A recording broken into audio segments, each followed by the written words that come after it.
हिंदू पंचांगानुसार दर 3 वर्षांनी एकदा येणारा अधिक मास किंवा पुरुषोत्तम मास यंदा 17 मे 2026 पासून सुरू होत आहे. चंद्र आणि सौर वर्षातील काल तफावत भरून काढण्यासाठी पंचांगात एक अतिरिक्त महिना जोडला जातो. चंद्र कॅलेंडर आणि सौर वर्षाची कालावधी अगदी सारखा नसतो. चंद्रमासिक चक्र सौर चक्रापेक्षा किंचित लहान असते, ज्यामुळे दरवर्षी अंदाजे 11 दिवसांचा फरक पडतो. हा अतिरिक्त कालावधी अंदाजे 32 महिने आणि 16 दिवसानंतर पूर्ण होतो. या अतिरिक्त वेळेची भरपाई करण्यासाठी कॅलेंडरमध्ये एक अतिरिक्त महिना जोडला जातो, ज्याला अधिक मास असे म्हणतात. हा महिना धार्मिक दृष्ट्या विशेष मानला जातो आणि आत्मनिरीक्षण, आध्यात्मिक विकास, जप, उपवास आणि दान यासाठी अत्यंत फायदेशीर मानला जातो. यंदा हा अधिक मास ज्येष्ठ महिन्यात आल्याने यंदा 2 ज्येष्ठ महिने असणार आहेत. एक अधिक ज्येष्ठ आणि दुसरा शुद्ध ज्येष्ठ. यंदा 17 मे रोजी अधिक ज्येष्ठ मास सुरू होत आहे.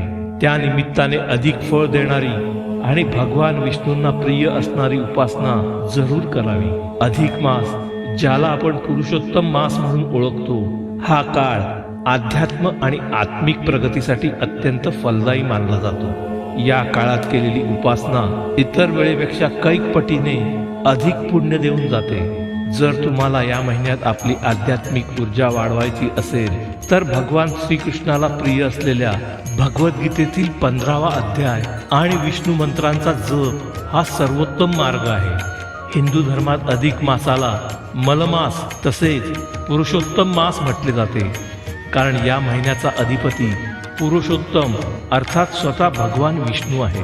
या काळात काही विशिष्ट नियमांचे पालन केल्यास जीवनातील संकटे दूर होऊन सुखसमृद्धी लाभते. यासाठी व्रत स्वरूप एखादी उपासना नियमितपणे महिनाभर करावी असे शास्त्र सांगते.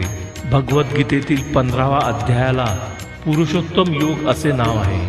अधिक मासात या अध्यायाचे वाचन करण्याचे अनन्यसाधारण महत्त्व आहे. या अध्यायात संसार रूपी वृक्षाचे वर्णन केले आहे. भगवान श्रीकृष्ण सांगतात की या जगाच्या मोहजालातून बाहेर पडण्यासाठी ज्ञानाची कुऱ्हाड आवश्यक आहे. हा अध्याय गीतेचे सार मानला जातो.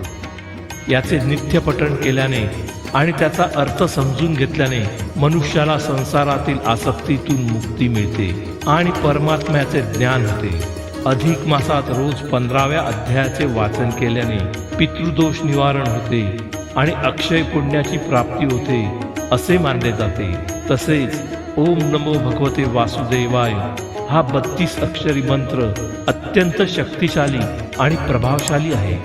अधिक मासात तुळशीच्या माळ्यावर रोज 108 वेळा या मंत्राचा जप करावा. या मंत्राचा अर्थ, मी त्या भगवंताला नमस्कार करतो जो सर्वांच्या हृदयात वास करतो. हा तोच मंत्र आहे ज्याच्या जोरावर भक्त प्रल्हादाने बालपणीच ईश्वराची प्राप्ती करून घेतली होती. या मंत्राच्या उच्चारणाने मनातील नकारात्मक विचार दूर होतात आणि एकाग्रता वाढते. हा मंत्र एक सुरक्षा कवच म्हणून कार्य करतो, ज्यामुळे घरातील कलह आणि बाहेरील वादा दूर होतात. निष्काम भावनेने जप केल्यास हा मंत्र जन्म मरणाच्या फेऱ्यातून मुक्ती देण्यास समर्थ आहे. अधिक मास हा महिना भगवान विष्णूंना समर्पित केलेला आहे.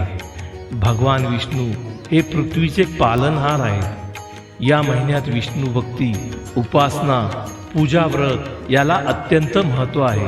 विष्णू सहस्त्रनामाचे पठण करणे शुभ मानले जाते.